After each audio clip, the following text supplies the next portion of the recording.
এখন আমরা এটা হুইপ দিয়ে ওই হ্যান্ড মিক্সার দিয়ে এটাকে ভালো করে হুইপ করব।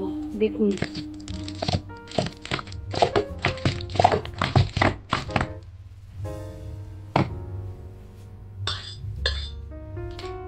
প্রথমে এটাকে করে নিই, তারপর আস্তে আস্তে দেখাবো আপনাদেরকে সবকিছু কিভাবে বানাচ্ছি কেকটা।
এই যে আমি ডিমের কুসুমটা দেবো না, তুলে নেব।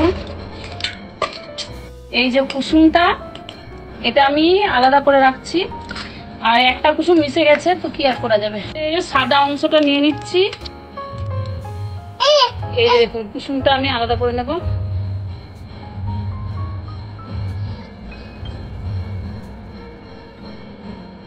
এই যে ডিমের কুসুমগুলো আলাদা করে নিচ্ছি। এখন আমি এটা হুইপ মানে হ্যান্ড মিক্সার দিয়ে এটা হুইপ করব।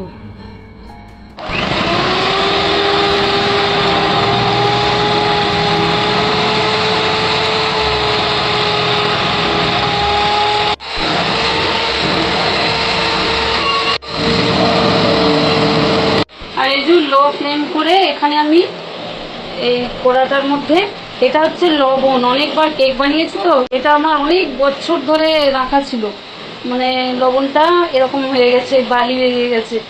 তো এটা আমি এখন গরম করতে দিয়েছি। 1.5 কাপ চিনি দিচ্ছি। এইটাতে দিয়ে আমি আর মিক্সি গুঁড়ো করবো না, এতেই আমি দিয়ে দিচ্ছি।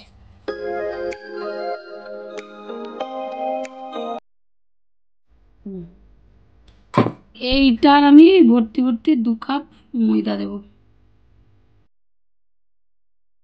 এই যে আমি ডিম দিয়ে বানাচ্ছি তাই ভ্যানিলা এসেন্স দেবো, এটা ডিমের যে গন্ধটা ওটা পাওয়া যাবে না। এটা 1 চামচ দেবো। এই যে এটা 1 চামচ আমি এর মধ্যে দেবো। এটা হচ্ছে বেকিং পাউডার 2 চামচ দেবো। এবার আমি ব্যাটারটা মানে নরম করার জন্য ভালো করে দুধ দিয়ে ভালো করে মিশিয়ে নেবো ব্যাটার।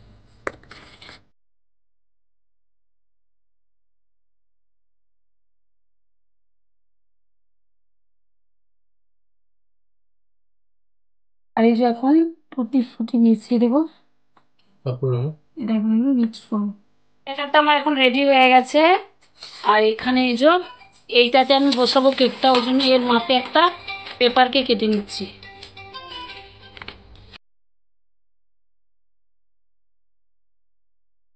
এটা কাটা হয়ে গেছে, এখন এটাতে তেল মাখিয়ে নেব ভালো করে।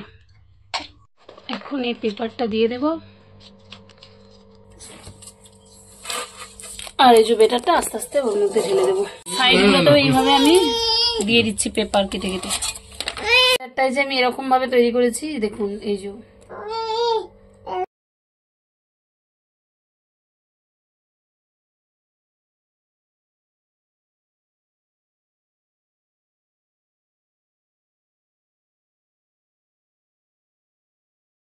আমি বাবেলস গুলো আছে এগুলোকে আমি আস্তে আস্তে বসিয়ে নেব।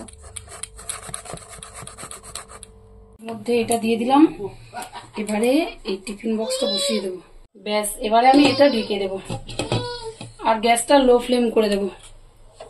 এই যে এখন হয়ে গেছে, আমরা দেখলাম একটা কাঁটা চামচ দিয়ে হয়ে গেছে। এখন এটাকে সাজাবো, চলুন বের করে, একটু ঠান্ডা হতে হবে, তুলে নেবো এখন।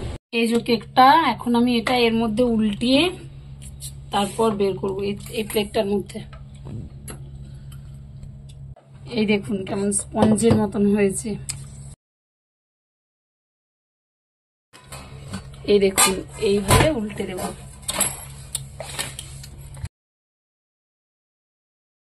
এখন এগুলো আমি বের করে নেব এখান থেকে।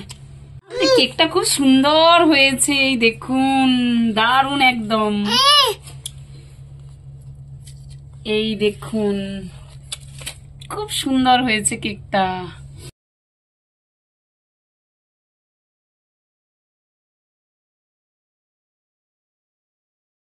দেখুন কেকটা এত সুন্দর, একদম স্পঞ্জের মতন।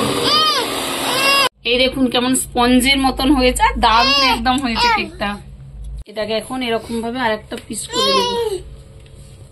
এই দেখুন টুটি ফুটি গুলো সব এক কাছে হয়ে গেছে। আর এই যে এইটা পিস, এখন আমরা এই যে হুইপ ক্রিমটা রেডি করেছি, আমরা কেকটাকে সাজাচ্ছি। যে এইটা হয়ে গেছে, এখন এইটার উপরে মাখানো হচ্ছে। এই দেখুন এইভাবে পুরো কেকটাকে। যে আমাদের কেক রেডি, ঘরে বানানো কেক তো সিম্পল ভাবেই করেছি। এখন কেক রেডি।